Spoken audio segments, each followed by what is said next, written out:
Me interesa esto, un poquito más grande, no es tan así, pero para ubicarnos.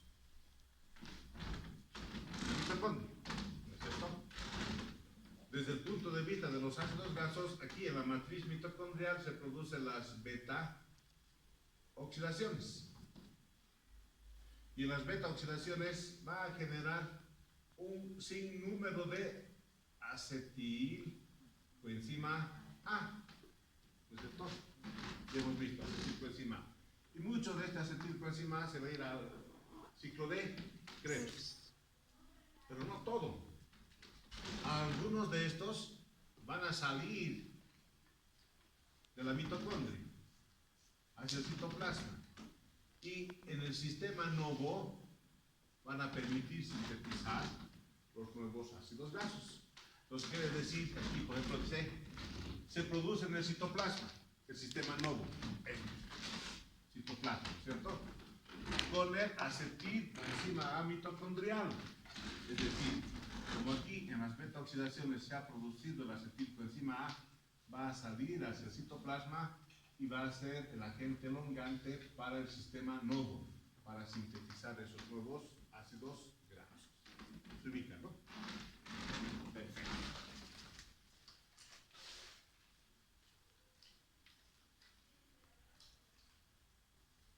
El origen de la acetilcoenzima A citoplasmática está relacionado, en este caso, con las reacciones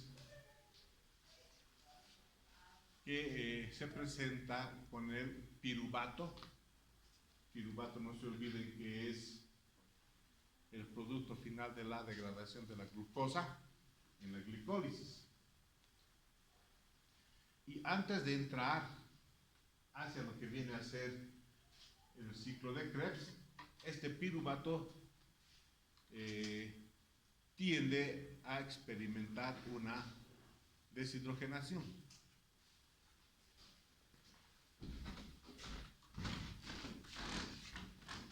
La glucosa 6-fosfato ha entrado a la célula y este va a seguir toda la vía llamada glicólisis en el citoplasma. Hemos visto todo eso en detalle. ¿Y cuál es el producto final de este proceso? El piruvato, ¿no es cierto? El piruvato. Luego, este piruvato tiene la presencia de un NAD oxidado que va a pasar a NAD reducido. Y en ese proceso OX-redox, este piruvato se transforma en acetilcoenzima A. Pero es una acetilcoenzima A citoplasmática, porque se está produciendo en el citoplasma, a diferencia de este otro acetilcoenzima A mitocondrial, que se está produciendo en la mitocondria. Y este acetilcoenzima A puede ingresar hacia la mitocondria y se va a unir al ciclo de Krebs. ¿Se acuerdan que hemos hecho un cálculo de los ATPs en el ciclo de Krebs? Dijimos, a partir de acetilcoenzima A, 12 ATPs. A partir de piruvato, 15 ATPs. ¿Se acuerdan? Hemos hecho un cálculo de ATPs. Entonces, a esto se refiere cuando nos dice que es la acetilcoenzima citoplasmática. Es aquel que se está obteniendo producto de la degradación de los carbohidratos en la vía principal llamada la glicólisis, donde de piruvato por un proceso OX-redox, porque aquí el NAD, ¿qué estaría haciendo? Se está reduciendo. Esta es la reacción de reducción y esta es la reacción de oxidación. Se transforma en acetilcoenzima A citoplasmático y este ingresa a la mitocondria. ¿Está bien? Eso es lo que está pasando entonces.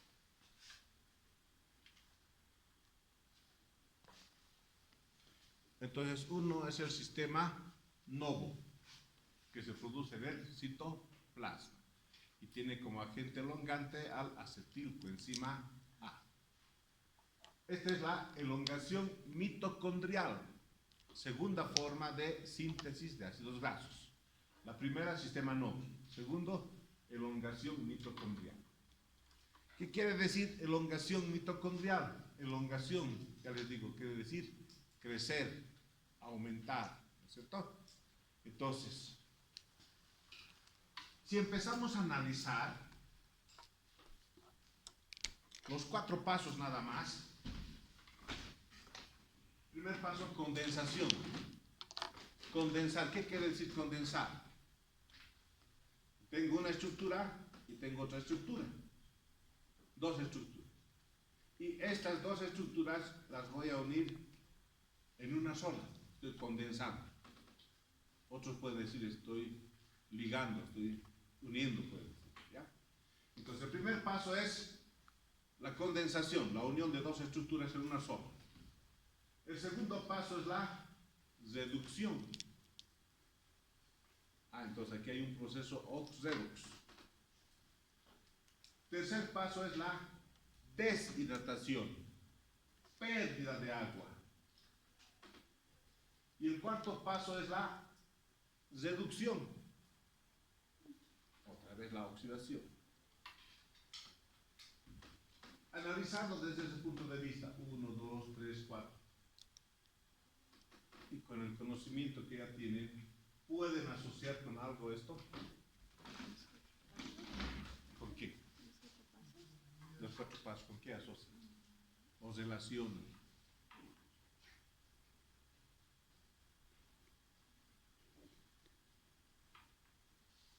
Con la beta oxidación. Es la beta oxidación en sentido opuesto. ¿Ya? Si yo de esta puerta voy a ir hasta aquel rincón, eso es la beta oxidación. Esta elongación mitocondrial es de aquel lugar, voy a ir a la puerta, es lo opuesto. Y les demuestro. El primer paso de la beta oxidación, ¿qué se llama? Primera deshidrogenación. Primera deshidrogenación. ¿Quién actuaba en ese caso? ¿Quién quitaba hidrógenos? El NAD. El NAD, ¿no? Y cuando quita hidrógenos, ¿qué está haciendo? ¿Se está oxidando o reduciendo? Se reduce. Se reduce. Toda sustancia química que quita hidrógenos se reduce. El NAD se está reduciendo. ¿Y el compuesto orgánico qué estaría haciendo? Lo opuesto. Se está oxidando. Y ahí viene entonces, reducción. Lo opuesto de reducción, ¿qué es? Oxidación. Oxidación. Lo opuesto, ¿no es cierto? Y está de por medio, para que exista la reducción y oxidación, está de por medio lo que viene a ser, entonces, una deshidrogenasa. Podría ser del tipo NAD, ¿no es cierto? El NAD. El siguiente paso de la beta oxidación, ¿qué es? Hidratación. Hidratar quiere decir introducir agua. Y lo opuesto es quitar agua. O sea, deshidratación. ¿No es cierto? Entonces aquí era la hidratación. Y lo opuesto viene a ser la deshidratación. El tercer paso de la beta oxidación dice segunda deshidrogenación. O sea, es casi parecido a esta primero. Segunda deshidrogenación, es decir, alguien va a quitar hidrógenos. En este caso, quien quita hidrógenos será el NAD. Pero aquí quien va a quitar hidrógenos va a ser el FAD. ¿Ya? Quita hidrógenos. Cuando quita hidrógenos, ¿qué está haciendo el FAD? La sustancia que quita hidrógenos se está reduciendo. Y el compuesto orgánico se estaría oxidando. ¿Cierto? Y el último paso de la beta oxidación, ¿cómo denominamos? ¿Ya? Quiere decir que todo este momento hasta aquí era una sola molécula. Y en la última fase lo que se hace es romper en 2 moléculas. ¿No es cierto? Esa es la ruptura. La ruptura. Y uno de los productos de la ruptura, ¿cuál era? Acetilcoenzima A. porque el ácido graso se ha reducido en 2 carbonos, ¿no es cierto? En la beta oxidación. En este caso, esos dos componentes se unen. Y hemos dicho que cuando se unen esos dos, ¿qué están haciendo? Se están condensando.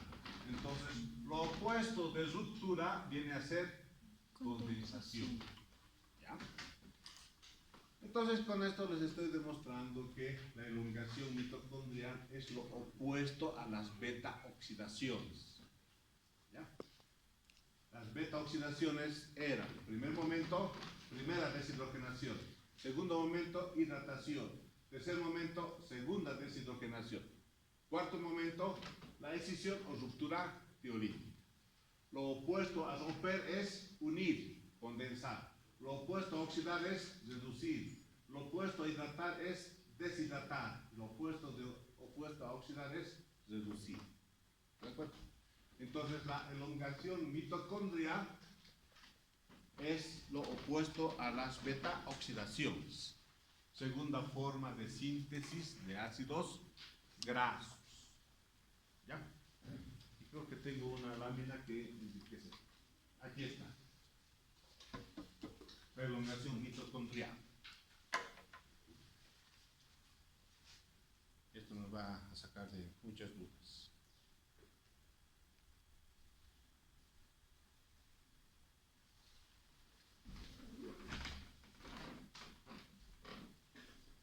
Y siempre con un poquito de retroalimentar, ¿no es cierto? Una estructura de acetilcoenzima A con una determinada cantidad de carbonos. Aquí era la primera deshidrogenación. Está perdiendo hidrógenos. Primera deshidrogenación. Luego esta era la hidratación, cuando se fija el agua. Tercer momento era la segunda deshidrogenación. Y cuarto era la ruptura tiolítica, se rompe. Y decíamos que este acetilcoenzima A se va a ir a lo de Krebs, y este acetilcoenzima A menor en 2 carbonos vuelve aquí y sigue el proceso, ¿verdad? Esa era la beta-oxidación. La elongación mitocondrial es al revés.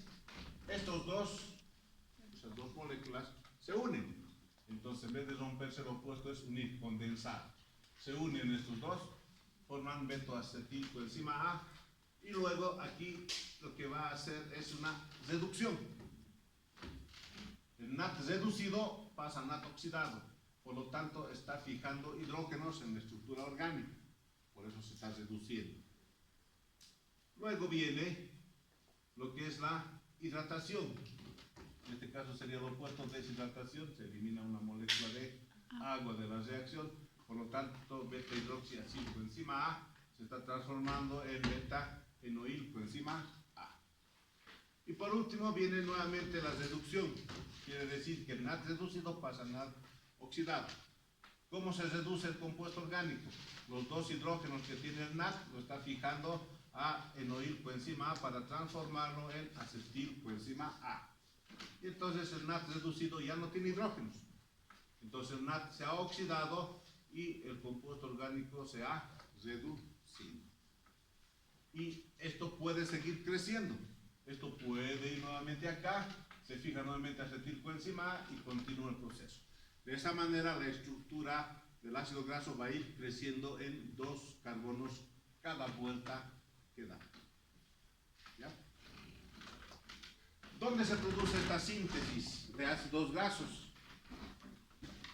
En la mitocondria, por eso dice elongación mitocondrial. Nos está diciendo dónde se está produciendo, ¿no? Entonces, la segunda forma de síntesis de ácidos grasos se produce en la mitocondria. La primera era en el citoplasma, en el sistema no. ¿Ya? 2 tipos entonces.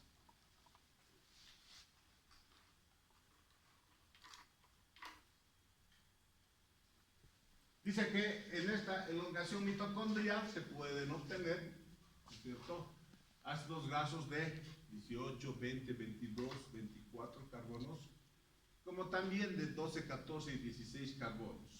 O sea, en ese rango se puede sintetizar.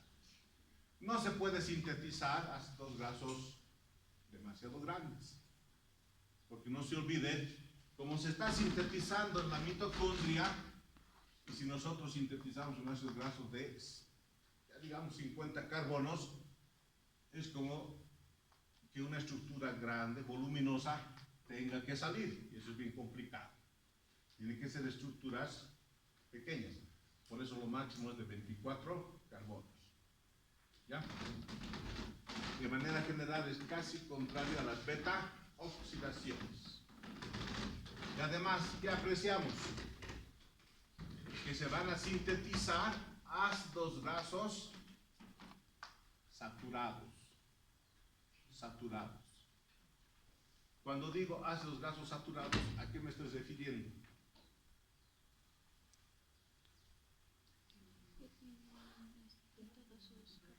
Ácidos grasos saturados. Porque esta figura que sí me está mostrando se supone que es un ácido graso saturado, ¿verdad?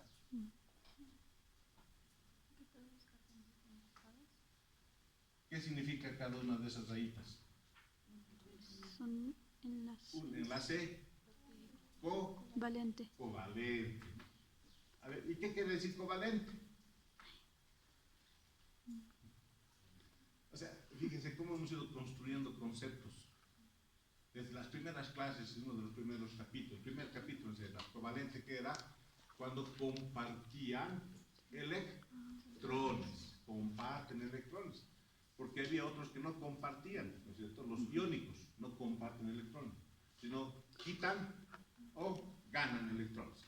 Pero en este caso comparten electrones. ¿Y con qué fin van a compartir electrones? ¿Cuál es el fin? Porque son buenos amigos, porque se quieren mucho. Para formar un octómero. Exacto, al octeto, no se olviden, ¿no? Todo tiene que armarse al octeto. Entonces imagínense eso que hemos hablado hace rato del octeto. Aquí se está implícitamente, se está introduciendo. Todos han llegado al octeto acá, todos. Se han reacomodado y todos están felices, ¿no es cierto? Octeto.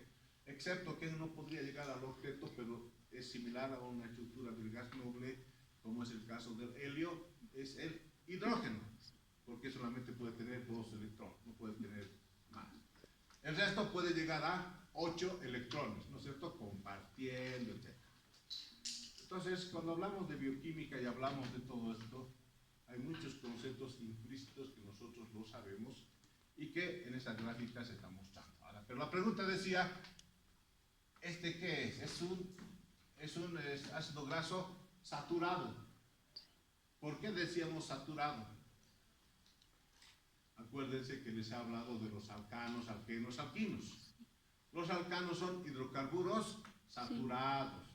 Los alquenos y los alquinos son hidrocarburos insaturados. Y les digo, esto es saturado. ¿Por qué? Porque estamos viendo enlaces simples. Si aquí existiría eso, ya no sería saturado, sería insaturado. ¿Por qué? Ya existe un doble enlace. O por ahí, inventándonos un triple enlace, ya es insaturado. ¿Está bien?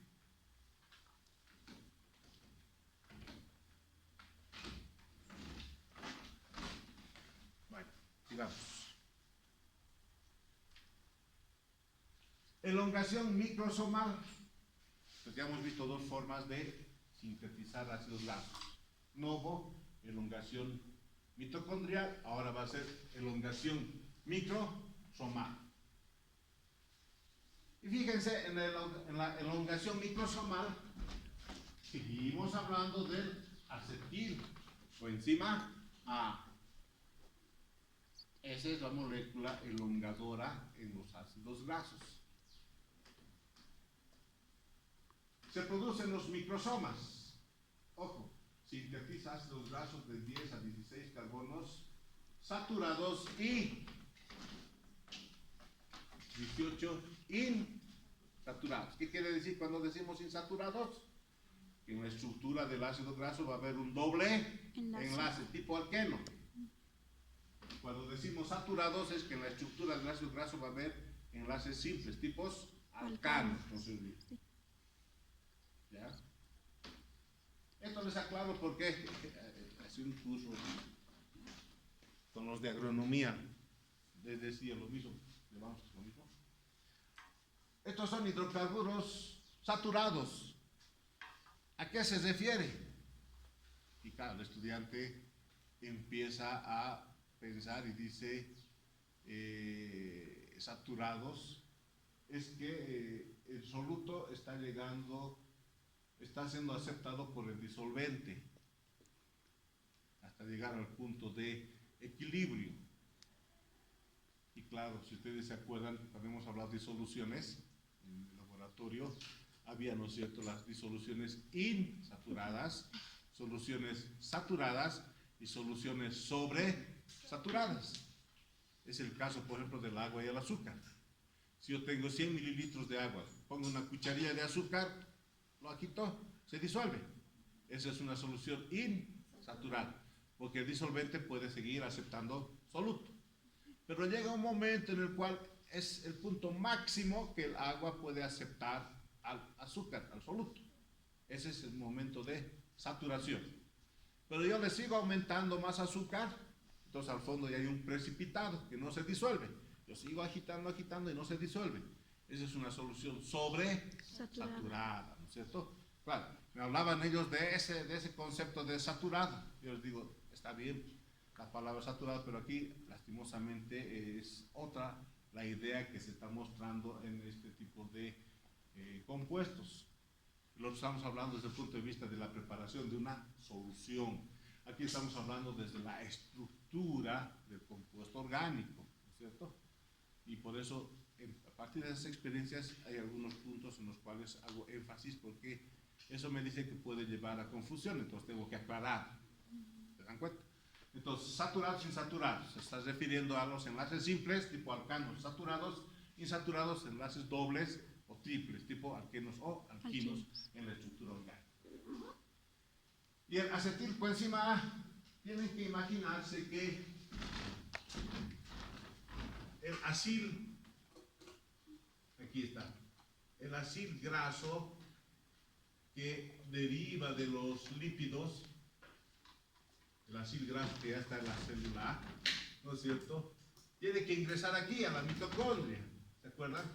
Este acil graso viene aquí y aquí va a jugar un papel importante a este nivel la carnitina, ¿no es cierto? La carnitina para llevarlo, este acil graso, hasta la matriz mitocondrial y ahí favorecer las beta-oxidaciones y unirse directamente al ciclo de Krebs. Pero si ustedes imaginan, este acil graso puede ser de 18 carbonos, 20 carbonos, y no es un hito que entre, sino un ejército. Entonces ya me imagino la cantidad de acetilcoenzima A que se está generando, producto de las beta-oxidaciones.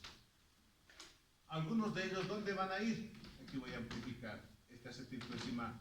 ¿Dónde se va a ir? Unos se van a ir directamente al ciclo de Krebs, ¿no es cierto?, generando energía. Otros, ¿dónde se van a ir? Van a ir a formar cuerpos cetónicos, ¿no es cierto?, los cuerpos cetónicos. Otros serán parte de la síntesis de ácidos grasos. Y en todos los casos que estamos viendo en el sistema Novo, en la elongación mitocondrial y ahora en la elongación microsomal, el acetilcoenzima A juega un papel importante, ¿no es cierto? Entonces, va a ser de mucha utilidad esa gran cantidad de acetilcoenzima A que se está produciendo. Y entonces, por eso, en todos los casos hemos ido viendo que se va fijando acetilcoenzima A y va permitiendo crecer la molécula.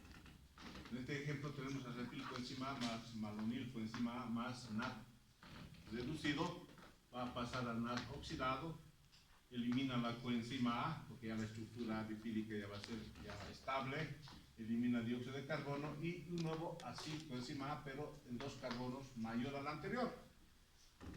Por decirles, si aquí era 12, aquí es 2, entonces aquí ya va a ser 14, ¿no? 12 más 2, 14. Si este viene aquí, ya va a ser 16. Si viene aquí, 18, va a ir 17. ¿Ya? Bien.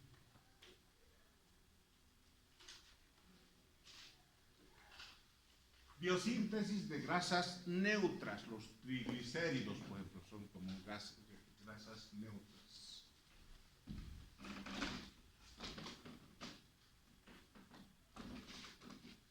Entonces, la síntesis de ácidos grasos son de dos tipos. Sistema novo, elongación mitocondrial, elongación microsomal. Ahora, biosíntesis de grasas neutras. Este proceso se inicia con la glicerina. ¿Dónde venía la glicerina? Cuando los lípidos ingresaban hacia el estómago y las lipasas empezaban a hidrolizar. ¿De acuerdo, no? Entonces generaba ácidos grasos y glicerina. ¿Alguien se acuerda de las relaciones estequiométricas? ¿Cuál era? Entre la glicerina y los ácidos grasos.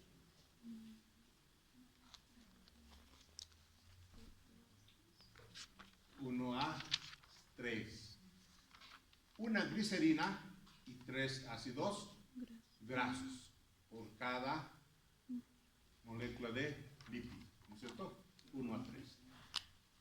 Sabíamos que esta glicerina, en ese proceso degradativo, les he indicado, se va a unir hacia aquello que viene a ser la glicólisis, ¿no es cierto? Digamos aquí, la glicerina se va a unir más o menos por aquí a la glicólisis. Específicamente este punto tiene un nombre, se llama dihidroxiacetona fosfato. Ahí se une de la glicólisis en la dihidroxiacetona fosfato. Y de aquí va a seguir toda esta vía, va a generar energía, todo lo que conocemos. ¿Ya? Pero aquí me está mostrando que no toda la glicerina sigue esta ruta. Algo de la glicerina va a ser utilizado para la síntesis de grasas neutras, ¿no? Entonces hay dos caminos. En el caso de las grasas neutras, entonces se tiene que esterificar. Tenemos el ATP que se va a hidrolizar en ADP y el fosfato se fija en la glicerina formando el glicerol fosfato, ¿no? La enzima glicerol quinasa. Luego, acilcoenzima nuevamente se fija y la dihidroxiacetona fosfato participa en este proceso para generar el ácido fosfatídico. La enzima es glicerol fosfoaciltransferasa. Del ácido fosfatídico, otra fosfatasa se fija y tenemos un diglicérido ya. Nuevamente una acilcoenzima se fija en diglicérido y tenemos un triglicérido y se libera la coenzima A. Este triglicérido es un tipo de grasa neutra, ¿no? Como grasas neutras. Este tipo de triglicéridos se encuentran con preferencia en los animales, ¿no? Esa grasa que a veces nos está cubriendo nuestros órganos vitales, tiene que ser un tipo de grasas neutras, son triglicéridos.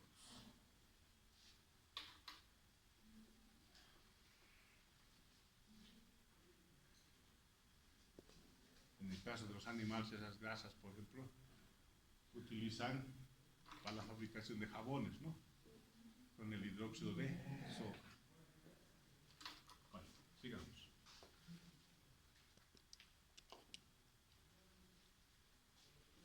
¿Cuál es la importancia biológica? Bueno, hasta aquí hemos visto lo que corresponde a la síntesis de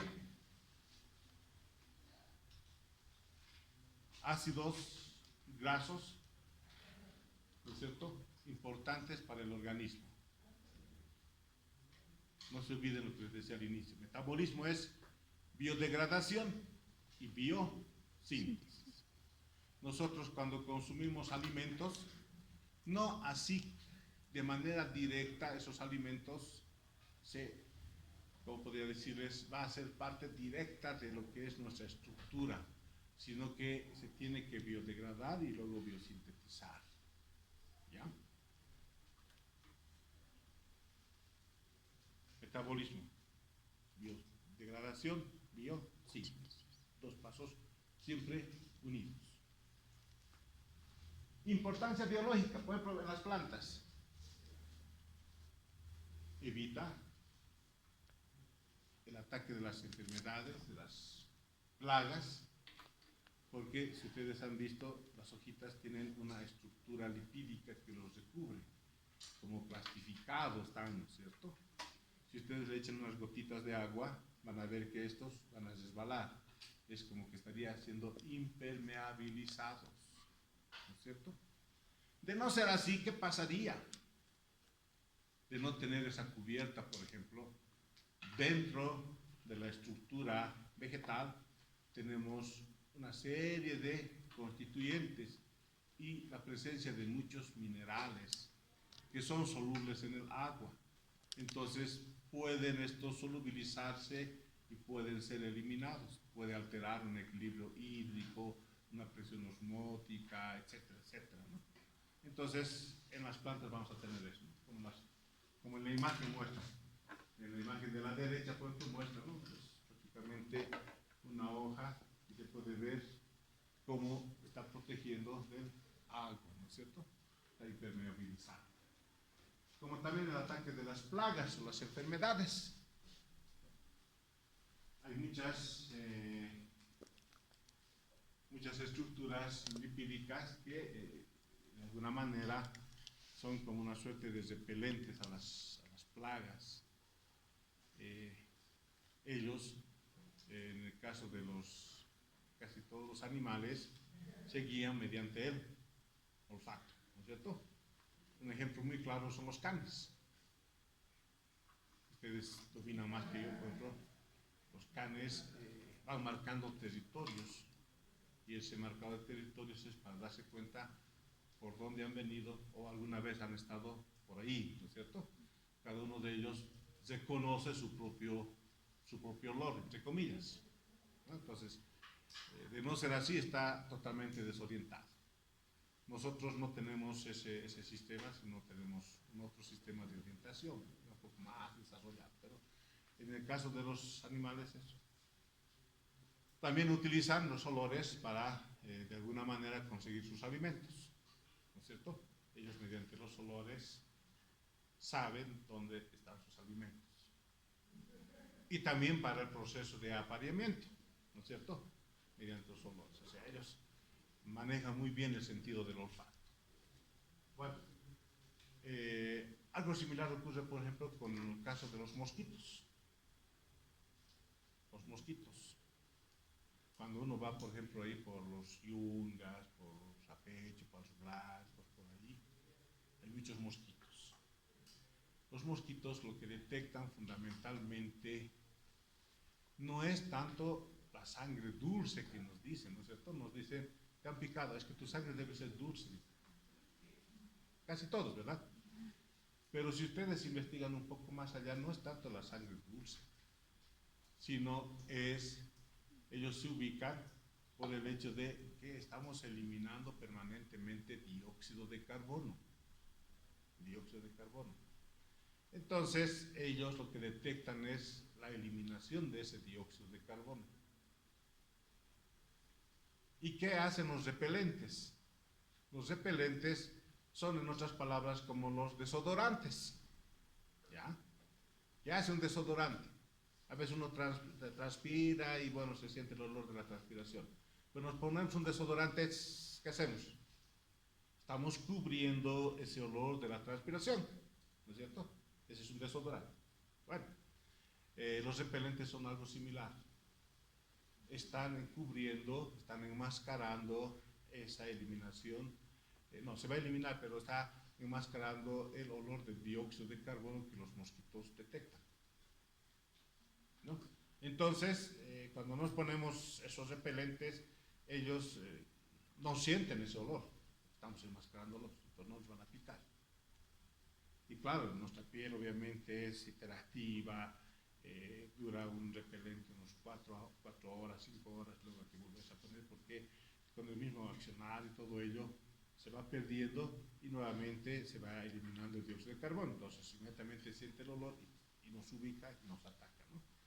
Y claro, ellos lo que tienen que hacer es, obviamente son hematófagos, eso sí, entonces hacen la picadura y nos sacan un poco de sangre, ¿no es cierto? Entonces muchos dicen, no, es que tu sangre es dulce, pues te persiguen. No es tan así, ¿no? No es tan así. Y además cuando se produce una herida, a veces nos rascamos involuntariamente, un acto reflejo, y lo que estamos haciendo es producir una suerte de una, ¿qué se llama esto? Empieza a volverse más rojito, se está inflamando, ¿no es cierto? Se está inflamando, entonces lo que hay que tratar es evitar eso.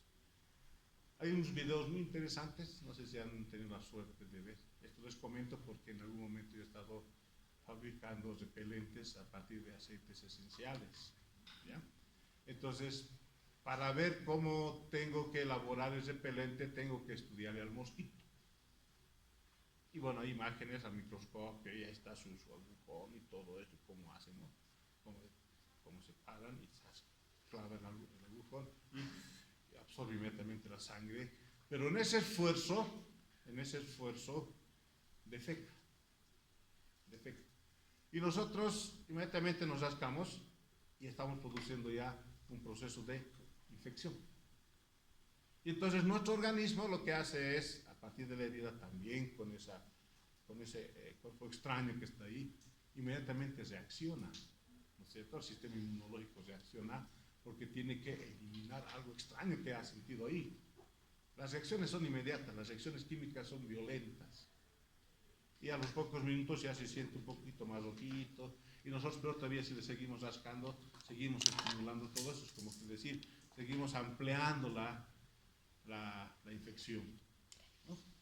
Entonces, en ese caso, para elaborar solamente ese repelente, requiero de conocer todo su mecanismo del mosquito en ese momento, como pica y todo ello, y a partir de eso utilizar compuestos que enmascaren, y que no solamente enmascaren, digamos, póngase caso, aceites esenciales, está muy bueno, tiene un olor medio picantoso, entonces al mosquito obviamente se acerca y si en algún caso quiere picar, siente como picante, como cualquiera, ¿no es cierto? Si la comida está picante, ¿qué hacemos? Lo rechazamos, entonces lo mismo, mejor me voy, no me meto en el lío, ¿no? Se va. Es bien interesante cuando quiere uno hacer algo, tiene que investigar inicialmente a detalle todos esos casos a partir de eso. Además, a la piel no puedo ponerlo directamente el aceite esencial, tengo que ponerle otro componente, un vehículo, digamos, se llama un vehículo, un excipiente que no dañe la piel, su pH, es muchas cosas que hay que tomar en cuenta. Y además, obviamente, el aceite que va a cumplir su función, ¿no? Es interesante cómo se fabrican los medicamentos. Bueno, en el caso de las plantas ocurre esto.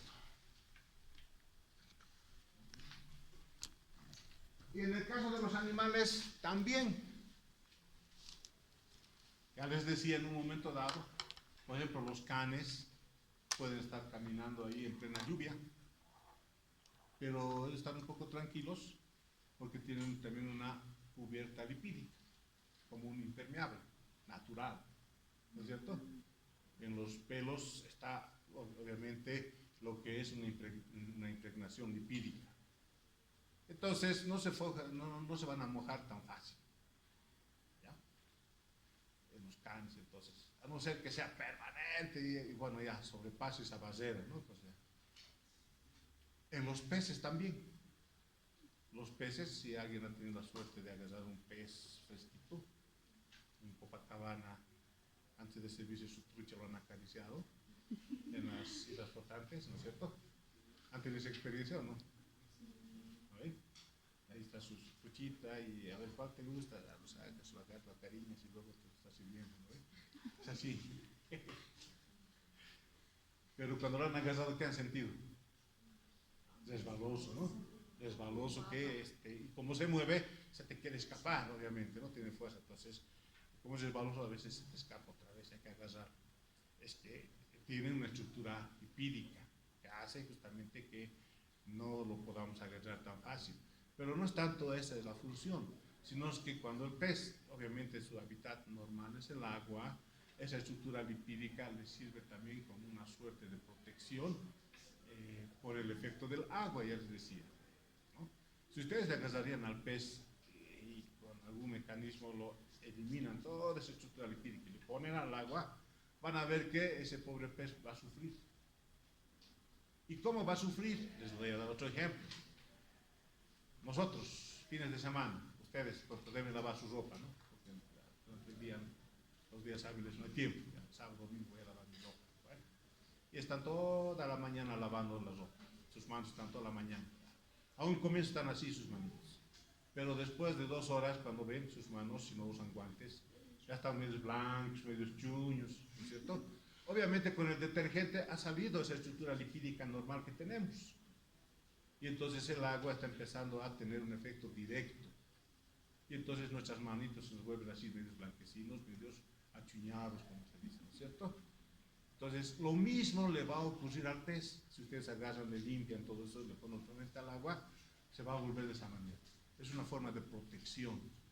Protección térmico incluso, porque de esa manera tiene su temperatura adecuada para su organismo, ¿no? Y obviamente tiene una protección ante bacterias, porque el agua en el agua, imagínense, no es agua destilada, deionizada, etcétera, ¿no? Están ahí en el agua creciendo bacterias, microorganismos, entonces recibe de protección también. Y además le permite desplazarse más rápidamente. Como el agua y el aceite no son solubles, entonces puede desplazarse más rápidamente, no es como un esquí. Entonces los peces por eso van rápido, ¿no? O sea, imagínense, tiene muchas importancias desde el punto de vista, cuando empezamos a analizar, esas es, digamos, las ventajas que tienen en el caso de las plantas, los animales. Les estoy dando algunos ejemplos para que tengan una idea. Los triglicéridos, que vienen de los lípidos, decíamos que son generadoras de una buena cantidad de energía. Son los campeones.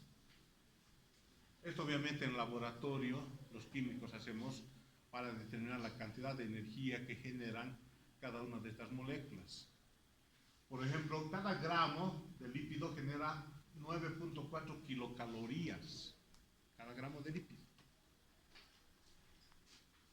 Si comparamos con los carbohidratos, que también son generadores de energía, cada gramo genera alrededor de 4.5 kilocalorías.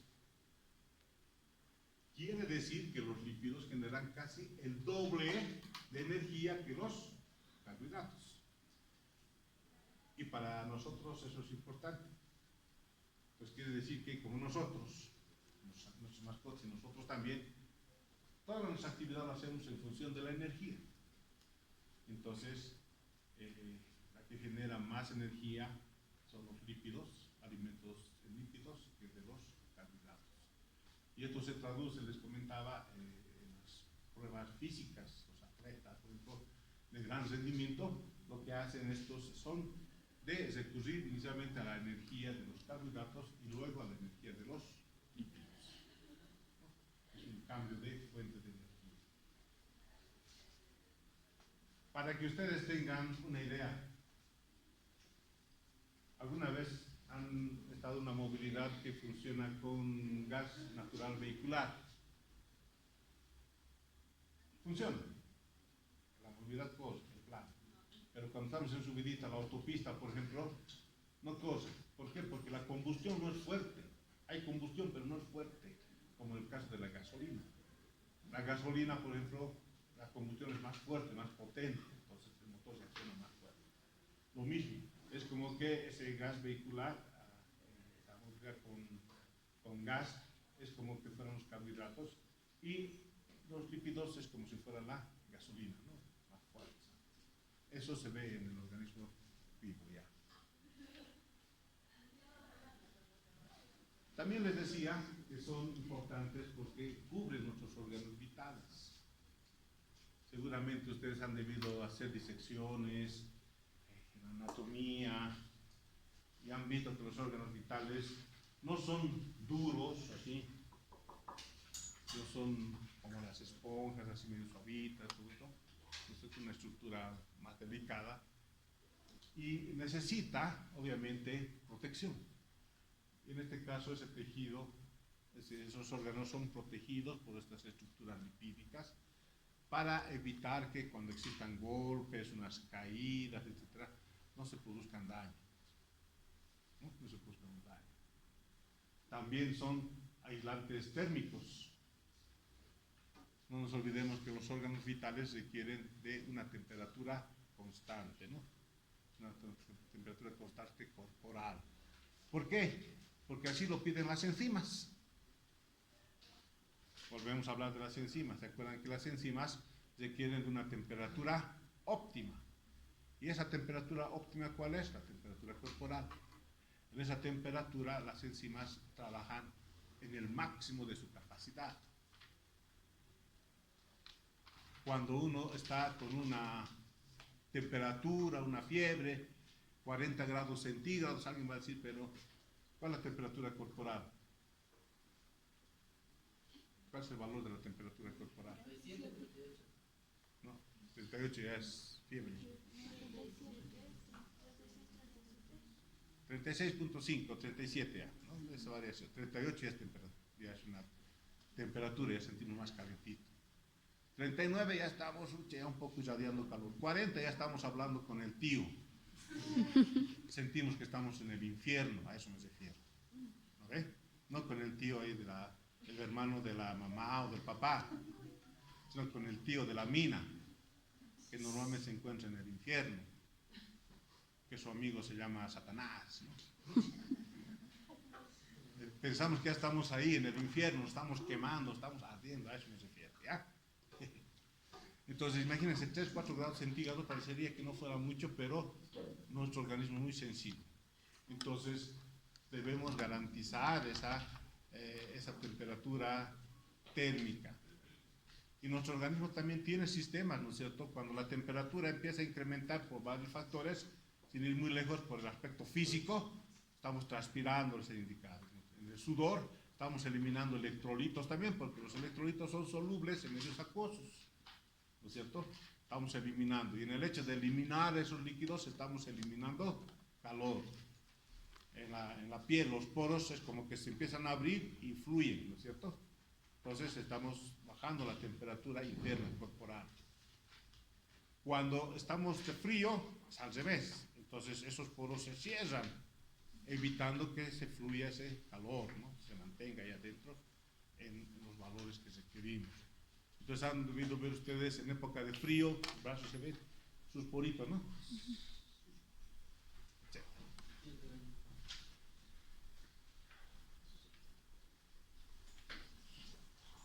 Bueno, con eso terminamos entonces este capítulo de lípidos. Como ven, es interesante también en términos de la importancia para los seres vivos, vistos con ojos bioquímicos. Es lo que estamos viendo nosotros, ¿no es cierto? Más desde el punto de vista bioquímico. También los mismos carbohidratos, lípidos y proteínas los van a ver ustedes desde el punto de vista nutricional. ¿No? Eso ya se asocia con patologías.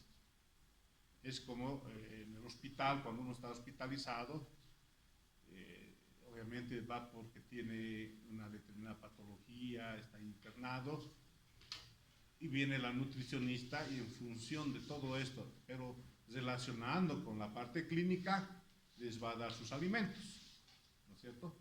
Entonces ellos ya los relacionan y van dando. Seguramente algo similar ustedes tienen que hacer. en algún momento tienen que ver, van a ver seguramente nutrición animal. Y entonces, cuando tengan un paciente, también van a recomendar cierto tipo de alimentación, ¿no es cierto? Considerando estos aspectos bioquímicos, pero más enmarcados en la nutrición y la clínica. ¿Ya? Entonces, son conceptos que, dependiendo en el área donde se encuentran, se pueden ir aplicando, ¿no? Se pueden ir aplicando. Bien, quedamos acá entonces, esta parte, iremos a tomar algún refrigerio.